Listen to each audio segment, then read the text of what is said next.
Hello. I was watching the news last night, and one of the newscasters shared with Arizona that there's going to be these huge changes coming for realtors in the coming days because of the National Association of Realtors settlement and the change to our forms and some of our systems. And I thought that might be a little bit confusing, a little bit too much noise out there. It's not.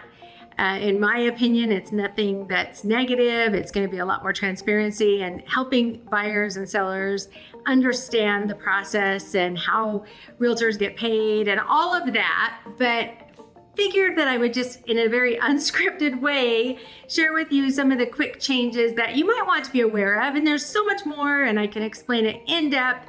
But just in a nutshell, let me tell you that as far as buyers go, now buyers will need, prior to entering any home to view, they will need to sign what is maybe the equivalent of an employment contract with every agent. So don't assume that the agent that you're working with is pushing you hard to sign a document that you don't have to sign.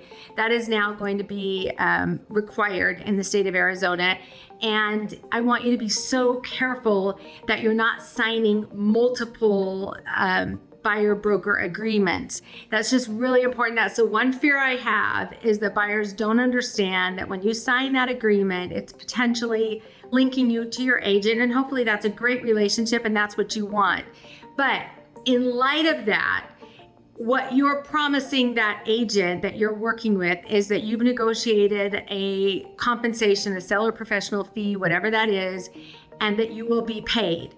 Now, that buyer's agent might say to you, listen, we'll try and get the seller to cover that compensation because it is very difficult right now in a more unaffordable setting. And you don't want to add these fees necessarily onto all of your costs as a buyer.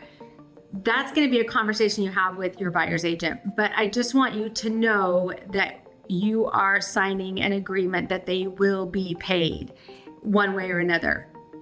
On the listing side of it, you as a listing agent, and I do a lot of listings, more than I even do buyers. And so when I sit with my clients, and I've sat with many since August 1st, which is when these forms actually changed.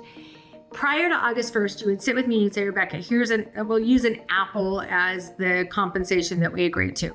Here's this full apple, and I'm going to give that to you. And then I want you to put my home on the MLS, and then you can split that apple with that 40, 60,000 realtors, whatever number it was at the time, and have them bring their buyers to my home. So that was our market around your home, was to incent buyers agents to bring their buyers, and they would get a portion of this apple. That flowed through me. Now it is going to be me sitting with my sellers and saying, hey, this is the agreement we have. This is the compensation that you will give to my broker as your listing agent. And now, do you want to offer compensation to a buyer for their agent?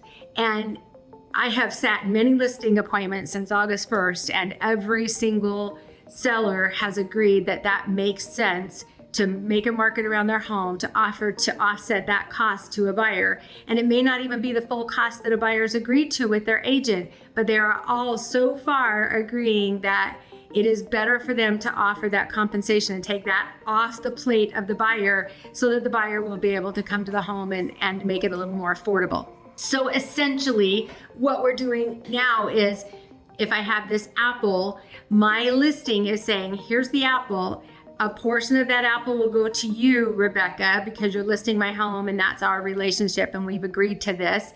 And then a portion of this apple, should I choose to give some of that apple, will go to the buyer broker.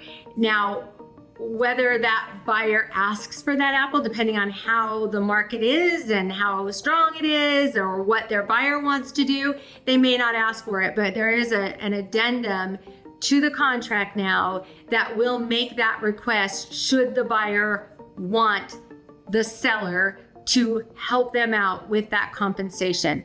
This gets really confusing, but it super makes sense in my head. More transparency, more explanation, a cleaner, clearer path to who gets paid and how. And so I think it's going to be a great thing. Now, are you going to get these one-off boutiques and agents who are like, you don't have to pay anybody, Mr. Seller. We're not going to do that. That's fine. You do what you want.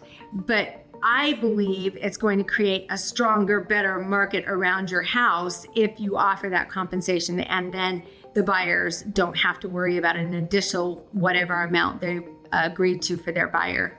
And I would just implore you to please get representation, whether it is on the buyer side or the listing side. It makes a difference. I wouldn't go into a courtroom without representation. I wouldn't go to a closing table without representation.